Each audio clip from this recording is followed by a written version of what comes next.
Hello friend, welcome back to the new vlog. આજના નવા વ્લોગમાં તમારા સૌનું સ્વાગત છે. તો અત્યારે વાગી ગયા છે સવારના 7 અને આજે છે ભાદરવો સુદ 6. તો આજે બાના આપણે પારણા કરવાના છે. તો આ બાજુ આપણે જે બધી પ્રિપેરેશન થઈ ગઈ છે. 5 થાળી છે, એમાં કટલેરી જે મૂકવાનું એ થઈ ગયું છે. અહીંયા સીધો ભરાઈ ગયો છે બધું અનાજ. ને આ બાજુ રસોડામાં કાંઈ ફઈ જશે અને આ બાજુ રસોડામાં કામકાજ ચાલે છે. પપ્પા મરચી પટ્ટી ભજીયા બનાવવાના છે. મરચાનું કામ પપ્પાને જ હોય. ઓલા હોસ્પિટલમાં મેળ્યા હતા એવડે આને કઈ મરસા ખાવા હાલો, મરસાના ભજીયા ખાવ. કેમ એને ભાવતા હતા ભજીયા? કોણ? તમે દવાખાને કે જતો મેળો કો જમવા બોલાવ્યો. ઠીક. ઓ ઈ તો આવશે બિચારા તો બધા થઈ રહે. કાંઈ નહીં, ફરી બનાવી દેશો આવતા હોય તો. પટ્ટી ભજીયા કટિંગ થઈ ગયું છે. અને આ બાજુ જો લાડવા બને છે. અને આશાબેન જય શ્રી કૃષ્ણ. જય શ્રી કૃષ્ણ. જય શ્રી કૃષ્ણ મમ્મી. જય શ્રી કૃષ્ણ. અને જો લાડવા માટે પાક મુકાઈ ગયો છે. અને ઘણી ખરી રસોઈ એમ તો થઈ ગઈ. સાજા હાથ રણિયામણા એટલે ભાત થઈ ગયા, દાળ થઈ ગઈ છે, ભાત થઈ ગયા છે. કુકરમાં જો ક્યાં છે કુકર? ઠીક, હા નીચે. શેનું શાક છે? બટેકા, રીંગણા. અને અહીંયા ફઈ જય શ્રી કૃષ્ણ. તો ચાલો અત્યારે તાવું છે, પછી બતાવશું. એટલે લાડવાનો પાક લેવાનો છે, એટલે ઘીમાં ગળ નાખી દીધો છે. પાક આવે એની રાહ જોવાની. આવું નાઈટીમાં જ હોય સાંજે. તો જો અત્યારે 7:30 જેવો ટાઈમ થઈ ગયો છે અને રસોઈ તો ઓલમોસ્ટ કમ્પ્લીટ થવા આવી થઈ ગઈ ને. હવે કંઈ બાકી છે? હવે દાળ ભાત શાક તો થઈ ગયું. હવે ભજીયા ને રોટલી બાકી. હા, ભજીયા અને દાળ ભાત, રોટલી. શાક થઈ ગયા, લાડવા થઈ ગયા. રોટલી તો બપોરે કરવાની છે ને જમવા ટાણે. હા, એ પછી દાદા બધા વેયા જાય ને હા બધું આપણે પૂરું થઈ જાય ને તઈ. હા, દાદાને ભાથું બાંધીને આપવાનું એવું કંઈ હોય ના ના, તો દાદા શું કરાવશે? દાદા તો આ સંકલ્પ કરાવે ને આપણે યા હોય વાત. છે. ઓકે. તો આ બાજુ જો ફઈ ભત્રીજી છે ને લાડવા બનાવે છે. અને બસ બે ફઈ ભત્રીજીની સાસરી પાછું એક જ છે, અમરેલી. ગામ એક, ખાનરું એક, પરિવાર એક. હા, બધું એક. હા, એ વાત સાચી છે. પરિવાર એક, ગામ એક, પિયર એક. આમાં ફઈ જેઠાણી થાય શું થાય? એવું ફઈ કંઈક છે. ભત્રીજી છે ને આમ દેરાણી જેઠાણી. દેરાણી જેઠાણી થાય. હા. હજી ફઈ ભત્રીજી. આમ તો આપણે તો ફઈ જ કહેવાના હોય ને, કા? આપણે તો આપણો હોકુસ કહેવાય ને આપણે તો.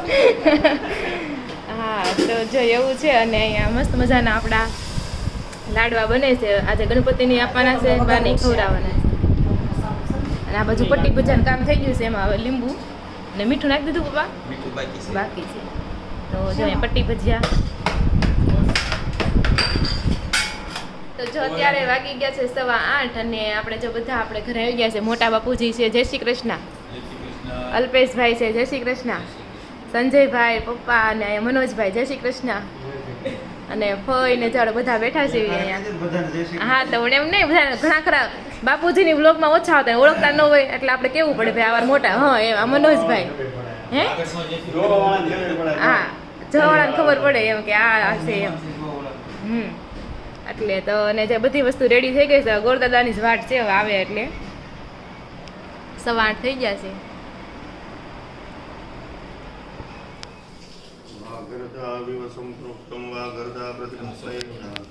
જગત પિતરો વંદે પાર્વતી પરમેશ્વરો પુષ્પમાલિકામ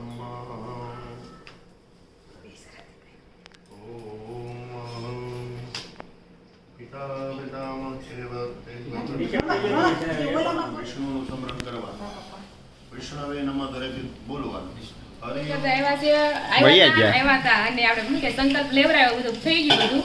હવે જો પટ્ટી ભજીયા બાકી છે અને મેથીના ભજીયા બનાવવાના છે. 2 ભજીયા એ બની જાય એટલે પછી થાળ ધરી દેવું. હા, રોટલી બાકી છે. અને પછી બધા આપણે પારણા લઈ લેવું. પારના કરી લે. તો જો એ ભજીયા બને છે અને બાર બધા બેઠા છે. બતાવી ગયો આ શું બનાવે છે? તારે ખાવું નહીં ને હું શું છે? ઓય આમ તો જો કાનુ આમ તો અહીંયા બોલો. મરસું આપો કાનુ ને હાલે નો ખવાય. જો નો ખવાય.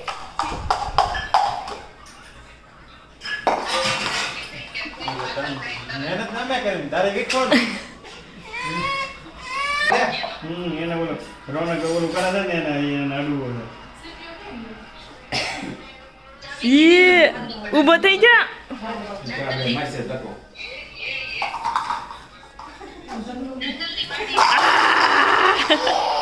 લ્યો. કેમ ભાઈ? એમ કેમ કહીશો? પાટો મારે. આ માથે બેસી. કાંઈ ક્યાં બેઠો હતો? ના, કાંઈ બેસી જા. કાંઈ બેસી જા. માથે બેસવું છે ને તારે? મામાને ખંભે લટકી જા તમે બેસી જા. બેઠ તો મારે. નહીં આગળ રહે ને.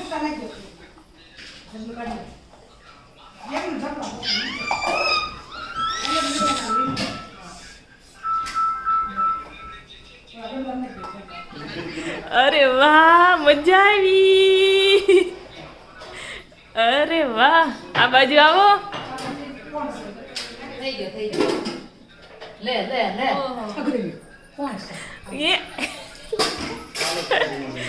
એ આવ્યો બોલો હા હાલો કાઢ પાડવાનું તો છે કે મામાને કહી એ નો રહે, પડી રહે.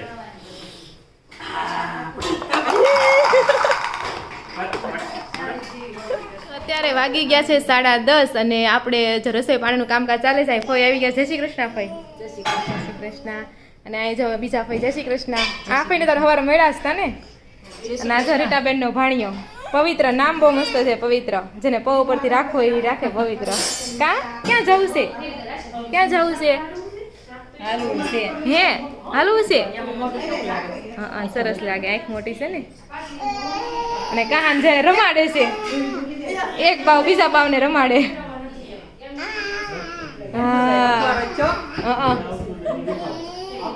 જો કંઈક બતાવે છે જો કહાન શું છે. અને આ બાજુ જો રસોડામાં હવે રોટલી થઈ ગઈ છે. અને આ રીટાબેન જય શ્રી કૃષ્ણ રીટાબેન કેમ છે મજા ને તો હારું છે. હવે રોટલી રહી છે ને હવે ખાલી ભજીયા પાડવાના છે બાકી હવે થઈ ગયું છે. એટલે હવે જમવા માટે છે ને હવે બેસાડી દઈશું બધાને. થોડુંક વહેલું જ બેસાડો જમવાનું કેમ કે બધા કાલ પાચમ રહ્યા હોય એટલે હા એટલે ચાલો બધા હવે બપોરા પારણા કરી લઈએ.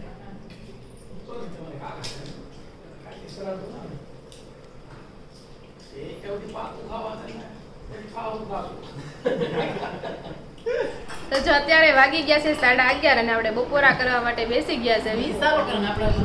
હે હા એવું હાલે હા. અને હા જમવા બેઠા છે એમ. હા હાલો બધા જમવા માટે. અને જમવામાં જો આપણે લાડવા છે ભજીયા પટ્ટી ભજીયા મેથીના ભજીયા રોટલી સલાડી છે ને શાક નથી ખાવું મારે. હા અને શાક પણ છે જો શાક ચટણી સલાડ દાળ ભાત. ચાલો બધા હા ફૂલ ડીશ છે બધા જમવા માટે. કહાન તું ખાશો હે મને કાલના દાદા જે એક્શન કરે ને કેવો ક્યુટ લાગે. ચાલો મને આજ જ દુખ્યું માથું. એમને તને શું થાય છે? માથું દુખે છે? હા લ્યો આવા ને આવા આવી નમાલા તેમાં હાવ. કાલ તો આપણે શું હતું કાલે આપણે સવારે ઉઠ્યા 8 વાગે તરત ભાખરી ખાઈ લીધી હતી. આ સવારે ખાવાનું નહીં ને એટલે મને ખવાય મારે એમ જ છું. નહીં તો મેં 2 કેળા ખાધા હતા સવારમાં પણ મારે છે ને ફિક્સ છે સવારે છે ને શાહ અને ભાખરી તો જોઈએ જ. હા, પણ તમે ખાધા હતા મેં. પાણાનો ઓલે વેલા રાંધવાનું તો ચાલુ મેં 2 કેળા ખાધા જ હતા ને. મેં મોઢા તું કેમ તો ભજીયા કાસા ખાની તઈ 2 દાણા મોઢા નાખ્યા દઈશું કાલ હાજરનું તો તઈ બપોરે તમે તો 11 ને બેસો એટલે તમને આમ થોડુંક 11 ને મારે અહીંયા હાંજ પડી જાય છે કઈ નક્કી નો હજી તો પછી હું 3 વાગે સત્સંગમાં વઈ ગઈ હા તો મમ્મી 3 નુબડા રોજ સત્સંગમાં વઈ ગઈ હતી એ તો છે જ ને હોશિયાર. ગાવાનું તમને ખબર જ હોય ઈના બેન જ ગાવાનું હોય. હિનાબેન વગર સત્સંગ નો થાય. તો કેટલી વાર તો ફોન આવે કેટલી વાર તો બોલાવા આવે. હા તો કાંઈ નહીં જો મમ્મી સત્સંગમાં જે દમ દળે આવે છે ઘઉંના લોટના ને લાવો બધા તમે ઊભા નહીં થાવ પાછા. એકની કોમેન્ટ આવી હતી કે રોનક લે છે ને વિડીયો કે બહુ હલલ કે બહુ ફેરવ કરે છે એમ. કાઈ નહીં તાર પછી આજ પછી મને શું કરવા લે સુધારો કરવાનો છે નાર પાડવાની કરવાનો હોય એમ થોડો કાઈ નહીં મારે ભેળ ખાવાની ઈચ્છા છે મને ખાલી એમાં સેવડો અને લીંબુ બસ બીજું ટમેટું છે નહીં કાઈ નાખવું નથી ખાલી સેવડો અને લીંબુ બસ બે. કાંઈ નહીં હાલો તમે ભેળ ખાઈ લો, હું તો નકરી કઈ દાળ ભાત. વેફર ખાઈ લઉં. મારે કઈ દાળ ભાત નથી ખાવા. મારે થોડાક દાળ ભાત. મેં દાળ ભાત તો ઉઠી દઈ દીધા છે બે કિલો બબે તો તમે શું ખાઓ? એ ભૈયા ઠીક છે તોય રહો સસ્તા બરાબર મશીન એક ને શાક ને દાળ ભાત ઠીક. અને આ બાજુ ખોટું નાખી દેવું કરતા હોય. અને આ બાજુ જો લોટી દળાઈને આવી ગયો આ છે મશીનને કાલે સાળી પછી ડબરામાં ભરી દેવું. અને વાસણ ઢગલો થઈ ગયો છે મૂકવાનો રહ્યો છે. દીવાબત્તી થઈ ગઈ છે મંદિરની. અને હવે આપણે છે ને ગણપત બાપાની આરતી કરવાની, તો ચાલો આપણે આરતી ગણપત દાદાની કરી નાખીએ પહેલા. અને આજ તો સવારમાં બહુ વરસાદ આવ્યો કા, કેટલો વરસાદ આવ્યો મને ના, ના, સવારે ક્યારે આવ્યો તો? સવારમાં જ લે. બપોર વસીએ તું ગયો ને વરસાદ ઓફિસે ગયા છે. કાંઈ. અને એક તો કેવો તો ધડાકો છો, આપણે વીજળી પડી જશે કેક તે ઈ હા ઈ તે તાર પપ્પા ઈ ગયા કેમ કારખાને. ચાર પછી ઠીક કારખાને કડાકો છો ને અંજવાળું એટલું જબર. મારે તો કાચ બંધ હતો તો એમાંથી આમ અંજવાળું દેખાણું. ત્યાં અમાર ખુલ્લી હતી. અને અવાજ એ જોરદાર અવાજ આવ્યો. તો એ ઓલો પટેલ ને કહેતા હતા કોટ પહેરીને જ નીકળજે કે વરસાદ આંબી જ જવાનો છે. એવું છે તો જો કે આજે ક્યાં પેલો નહોતો નીકળવાને? સોકડીએ ઝરમર શરૂ થઈ ગયું પણ હા, પલળી ગયું હું તો એવું મેં કીધું નરેશ ફોન એમે પાછો મારો મેં રેનકોટ કીધું, હતો, રોનક પછી કેમ? તૂટી ગયો. રોનક કેમ ગયો તો ઈ કે ઈ તો વરસાદ નહોતો આવ્યો તો ને ત્યાં વયો ગયો છે કોણ કે નરેશ ફુવા. મળે તો કે તો નહીં ખબર અરે એમ નહીં. કીધું. કે વરસાદ નતો ને પેલા નીકળી જાય એમ. જાણે કીધું ઈ તો માંડ આઈ છે મનીષભાઈ ગાડી લઈને આવ્યો. ઈ જ મેં કીધું જ મને ને મેં ઈ ક્યાંય ગાડી લઈ લે મેં કાંઈ ને અત્યારે રહેવા દે પણ ન્યા નહીં નડે મેં જાવા તાણે લઈ તો લે. ચાલો આપણે ગણપતિની આરતી કરી નાખીએ હવે અત્યારે. હાલે સંજય દીવાબત્તી કરીને કરી નાખ તું. આજ તમે કરી નાખો, તમે ઘરે છો ને એને પણ કાનમાં જોતો. ગેમ રમે છે ગેમ માંથી ઊંચો નહીં આવે. ફોનમાં ગાડી. દી આરતી કરી નાખો ગણપતિની એમ. આજ તમારે ઈ બે કરવાની છે. ગાહે ઊભા ઊભા. તું ખાલી આરતી ઉતાર. હા જા. તો ચાલો હાલો ઓલો વાસણ છે કાણે. સંત કરે સેવા. જય ગણેશ જય ગણેશ જય ગણેશ દેવા. માતા જાકી મારે જો અત્યારે 8:30 જેવો ટાઈમ થઈ જશે. આજે વહેલું સુઈ જવું છે કારણ કે માથું દુખે છે ને ખાવામાં તો મેં થોડીક વેફર ખાધી હતી. બાકી આપણે કંઈ ખાધું પીધું નથી, પણ મને લાગે સવારથી જ હવે સારું થાય, નીંદર ઉડશે ને ત્યારે. તો ઋષિ પાસે બધી પહેલી વાર મેં ઋષિ પાસે જોઈ કે હવે કેવી રીતના કરવાની આવે એમ. અને મજા આવી 2 દિવસ સુધી. તો ઋષિ પાસમનું ખાસ મહત્વ બધા એમ કહેતા હોય કે ભાઈ ખાસ કરીને લેડીઝને કે ભાઈ બહુ શું કે પાપ થયું હોય, વાળતા કપડાં ધોતા કે ભાઈ મરી જાય કીડી કે એવું એનું પાપ લાગ્યું હોય, પ્લસ કે પીરિયડ્સમાં અડા હોય કે ભૂલથી અડાઈ ગયું હોય એનું પાપ લાગે, તો એનાથી તમારા પાપ કર્મ ધોવાઈ જાય એમ. એટલે એવી વાર્તા વાંચી હતી ને વાર્તામાં એવું હતું, બધા કહે છે એવું એમ. પણ હકીકતમાં તો ઓલા જેવું થયું કે પાપ કરો ને ગંગામાં નાહી આવો એટલે તમારા પાપ ધોવાઈ જાય. એવી રીતના આખા વર્ષ અંદર પાપ કરો વાંધો નહીં, ઋષિ પાસે રહ્યો એટલે ધોવાઈ જાય. હકીકતમાં એવું ન હોય મારા ખ્યાલ પ્રમાણે, પણ એવું હોય કે તમને આ ઋષિ પાસેમાં આવે તમને સજાગ કરે એમ કે ભાઈ નેક્સ્ટ ટાઈમ ફ્યુચરમાં હું કોઈ મારાથી પાપ કર્મ, હું કોઈ માનવીને મારાથી દુઃખ થાય એવું હું કાંઈ નહીં કરું, કોઈ માનવીને મારાથી દુઃખ લાગવું જોઈએ નહીં. એ મોટું પાપ કહેવાય કે આપણેથી કોઈ બીજાને દુઃખ લાગે. અડવા બડવાથી તો એવું કંઈ હોય નહીં. અને ખાસ કરીને ઋષિ પાસમમાં છે ને આપણે સપ્ત ઋષિઓને યાદ કરવાના હોય. કેમ કે સપ્ત ઋષિ આપણને બધું શીખવાડ્યું છે કેવી રીતના જીવન જીવવાનું એવી રીતના. તો સપ્ત ઋષિના એક પછી એક નામ લઉં છું અને એની નાની નાની જે સ્ટોરી હોય છે ને ટૂંકમાં કહી દઈ. એ સ્ટોરી તમારે શું છે ને તમારે છે ને જાણવાની છે. હું પણ ટૂંકમાં એ બધી વાર્તા તમને કહી દઈશ. તો તમારે ઋષિ પાસે વિશે શું કેવું છે કોમેન્ટમાં કરી દેજો, કહી દેજો એમ. બાકી આપણે તો એમ જ માનવી જોઈએ કે પાપ ધોવાય નહીં, પણ તમે તમારી પુણ્યની કમાણીથી એ પાપને તમે ઓછા કરી શકો. સપ્ત ઋષિને યાદ કરવાના હોય તો પહેલા ઋષિનું નામ આપણે લેવીને તો પહેલા ઋષિ છે ઋષિ અત્રિ. તમે ઘણા લોકોએ એ કહાની સાંભળી જશે, કહાની કે તમે જે કહો હકીકત કે એના પત્નીનું નામ હતું અનસુયા. અનસુયા એક પતિવ્રતા સ્ત્રી હતા. પછી ઇન્દ્રદેવને થયું કે આ તો ભાઈ પૃથ્વી લોકોની પતિવ્રતા દેવી છે, તેની પરીક્ષા લેવા હાટુથી બ્રહ્મા વિષ્ણુને મહેશને કીધું. એ નાના બાળક તે પછી એને ભિક્ષા માંગવા જાય છે. ઈ સ્ટોરી છે. પછી અનસુયા એને નાના બાળક બનાવી દે છે. ઈ સ્ટોરી છે આવડી. તમને ખબર છે સ્ટોરી? નથી ખબર? ખબર હોય પણ આમ ગચ્ચા મગજમાં નથી આવતું. કાંઈ હું તમને આજે હિન્ટ આપું છું, પછી એવું લાગશે ને તો આપણે ક્યારેક કઈ સ્ટોરી કહેવું. તો એવડી હિન્ટ છે. પછી બીજા ઋષિ છે આપણે ગૌતમ ઋષિ.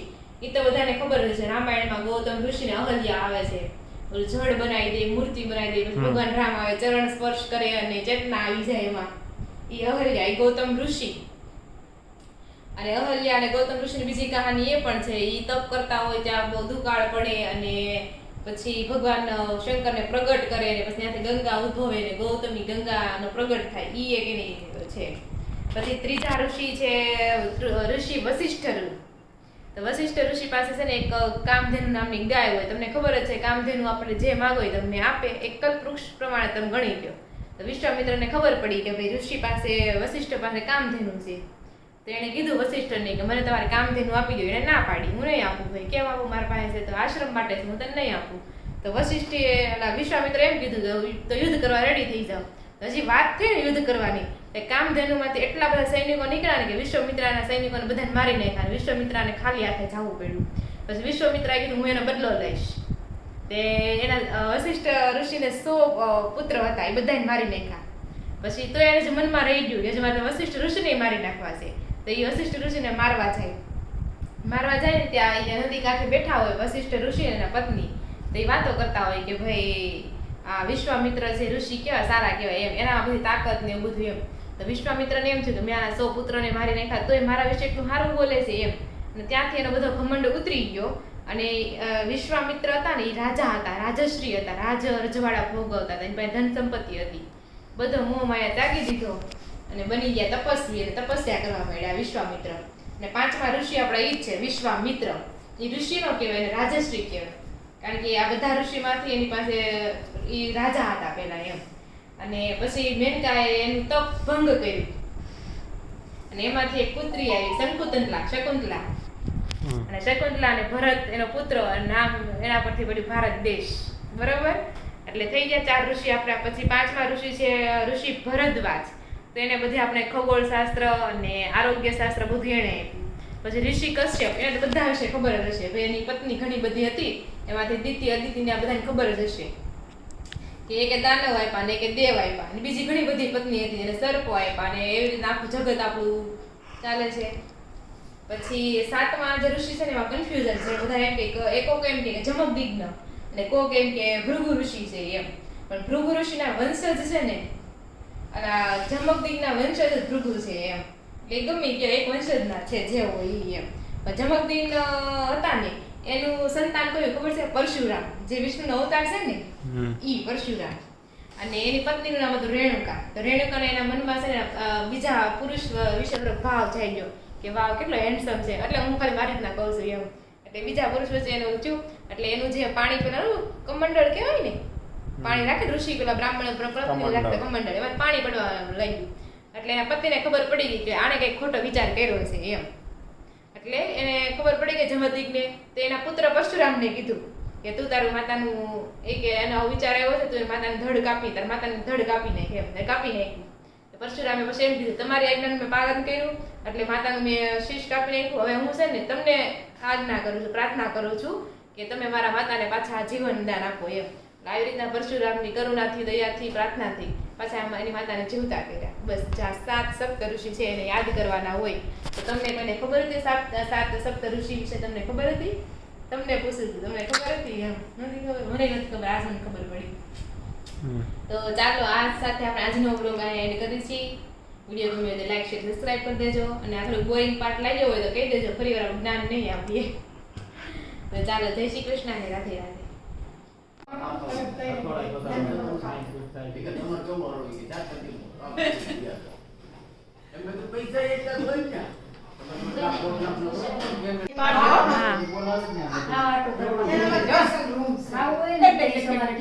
કેવું હામું જોવે છે ને ખબર વિડીયો લઈશે. દાંત કાઢે પાછો. બોલા બધી વસ્તુ પવિત્ર